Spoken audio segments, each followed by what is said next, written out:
Okie dokie, I got myself here a Johnsored GR36. Customer said, she said, pain to start, very hard to start.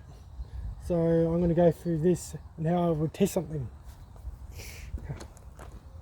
They're quite simple. It's no different to the fire. How you see something made of fire or start a fire. You know, you've got fuel, oxygens, and air. No different from these. You've got ignition, fuel, and compression. So first thing I always check on these is fuel lines, spark, in case there's a problem with the wiring. The coil won't find out unless it's running, but I know what's going to be wrong with this. It's going to be the fuel diaphragm, but you never know. The first things I do is I pull the spark plug out.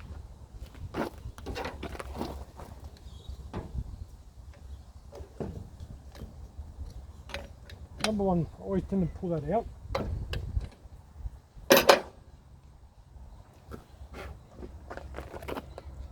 And have a look at that. I'll tell you, I know it's a running unit, so I'm not worried about odd things like scores and stuff like that. But it's a bit wet, but no, she's nice and clean. Taking it off takes the compression out of it.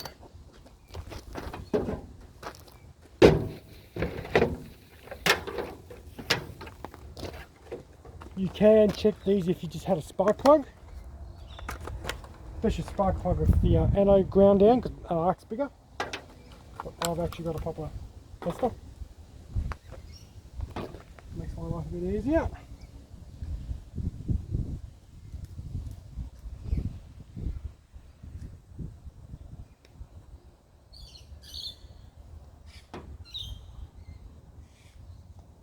Let's see how she looks.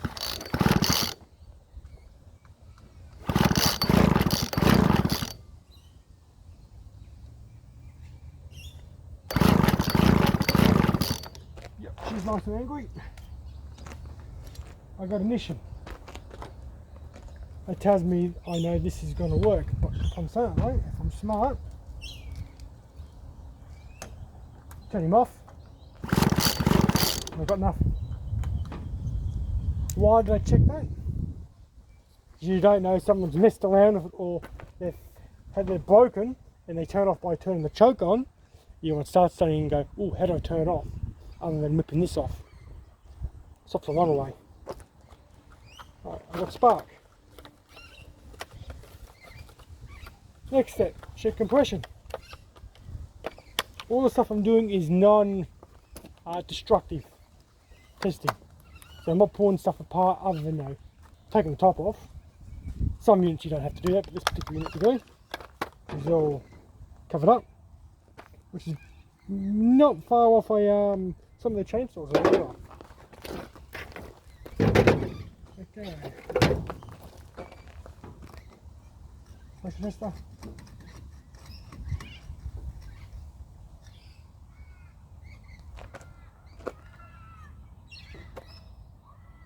I can't hold the trigger down on this one, but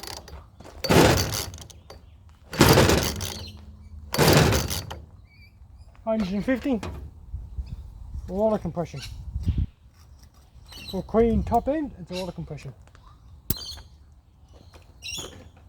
So it's telling me I have a fuel problem. Let me get the spark plug back in.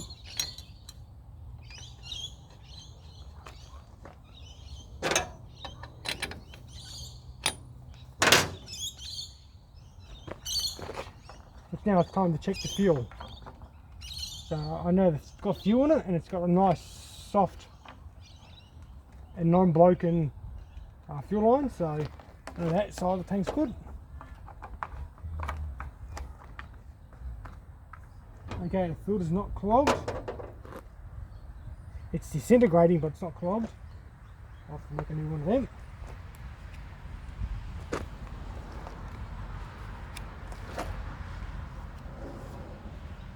Not too bad in there.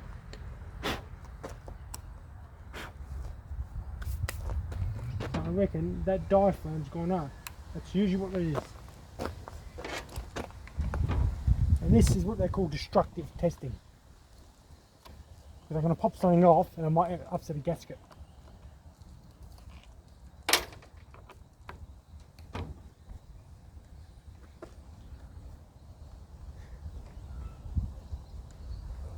She's got no carbon build up on this plug or the exhaust, so I'm not worried about it being clogged.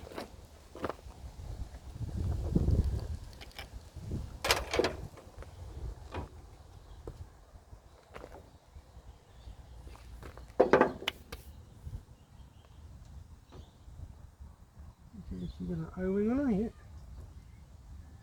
Still nice and soft. This looks really clean. That's good. The fill line looks alright. Still nice and soft, no brakes in it. I'm just going to pop this guy off and just make sure it's not built up for oil.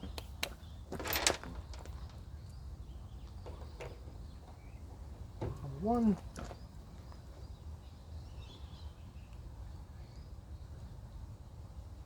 I have the right screwdrivers for these because what a lot of people don't know about carburetors.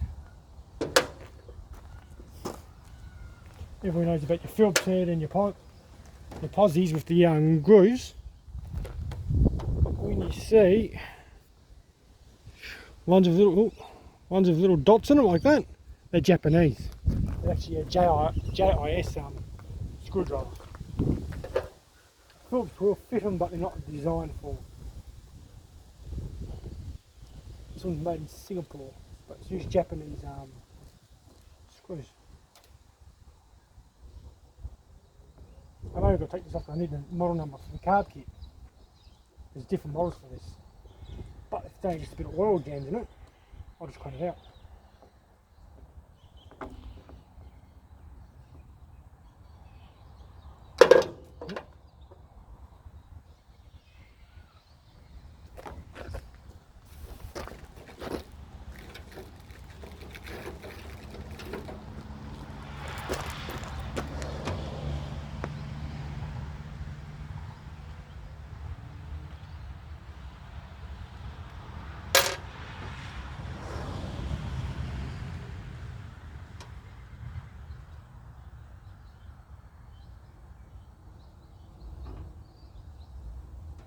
Yep, just for oil.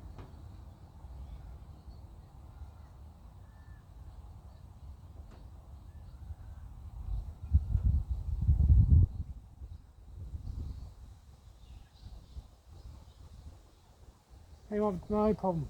Just old stinky fuel.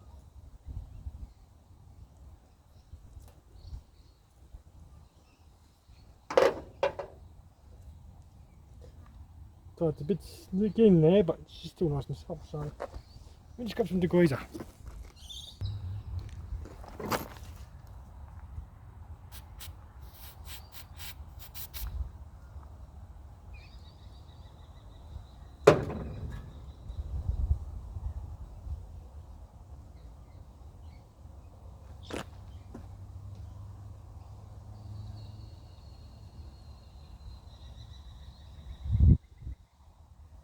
Come off.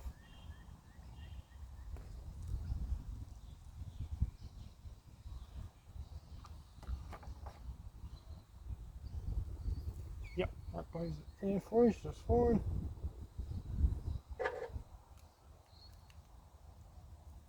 It comes up and comes up, so that moves, that's good. I'll leave that as it is.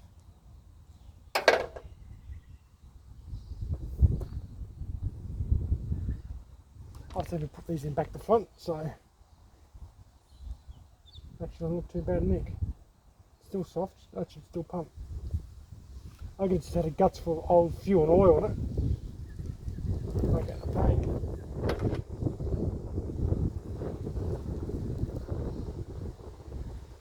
Shows you what it is. Just pause this, I'll get this back together. Okay, so I'm going to put the top on.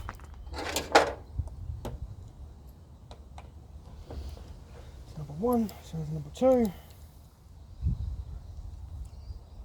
What I've done is I haven't touched any of these. If it's tuned, running just fine, I'll leave it. Oh yeah, completely full of oil. Ooh.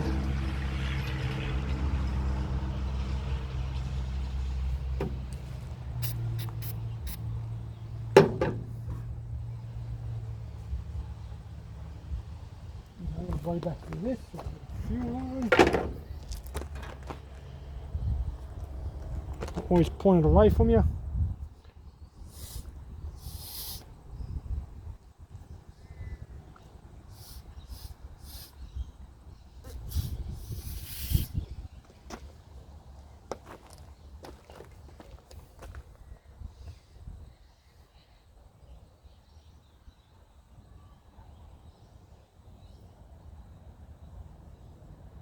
Right, that's clean.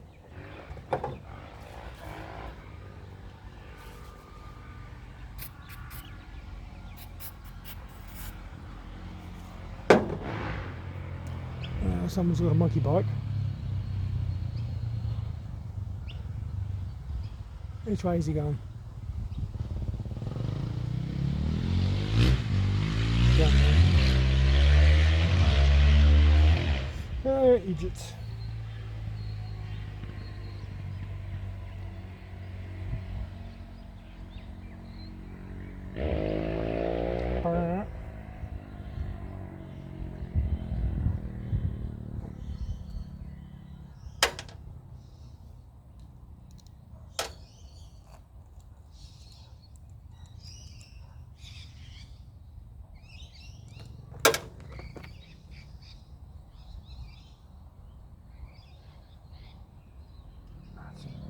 Fuel line back on.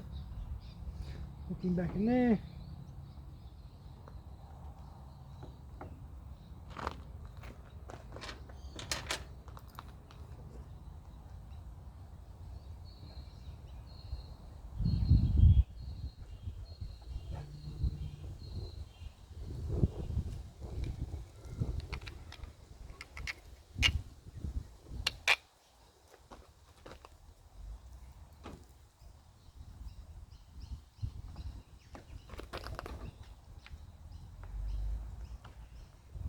The other shop quoted for this job to do a new car, like $60 for a new warbler or something.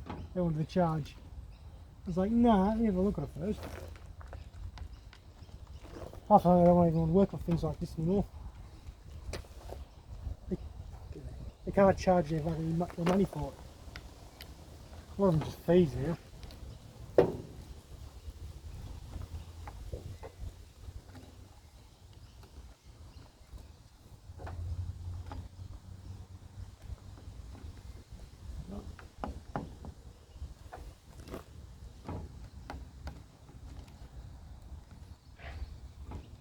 Get on there. Bit of a pain, actually.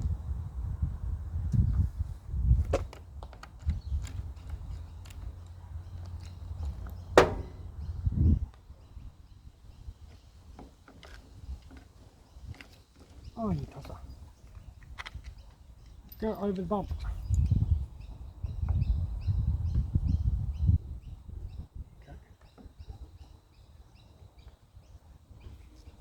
I gotcha.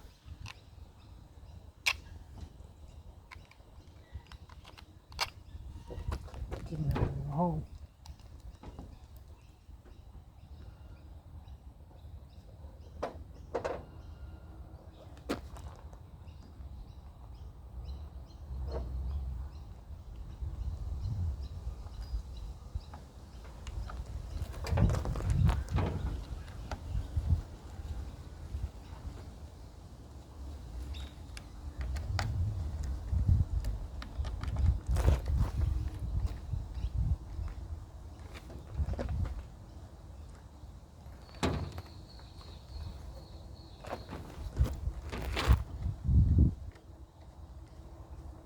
What's up with that?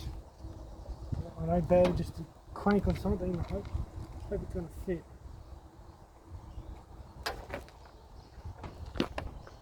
There we go. Easy to set up. And it's not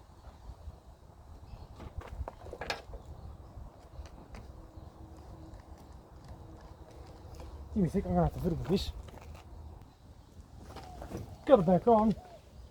Someone's being there and bloking it. Okay, I got that together. I need to actually pit it, some actually clean fuel.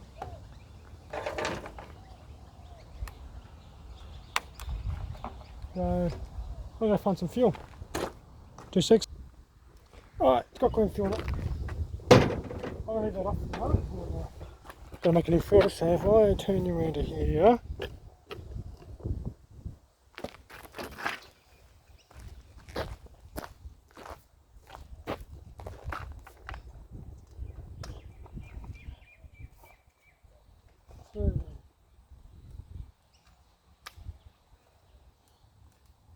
Check.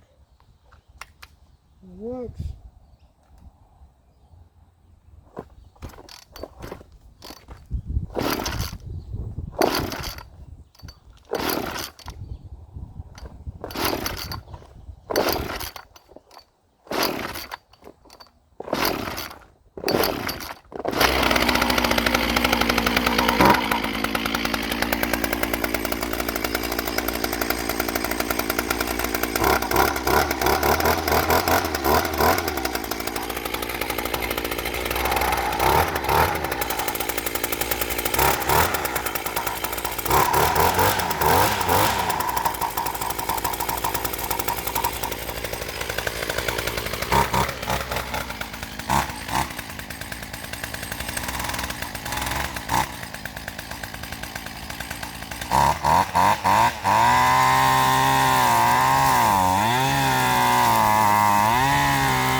What it is. That's why you could take the fuel out when you park these things up. I'll make a new air filter, and give the head a grease, and back home she goes. I don't build them like that like they used to.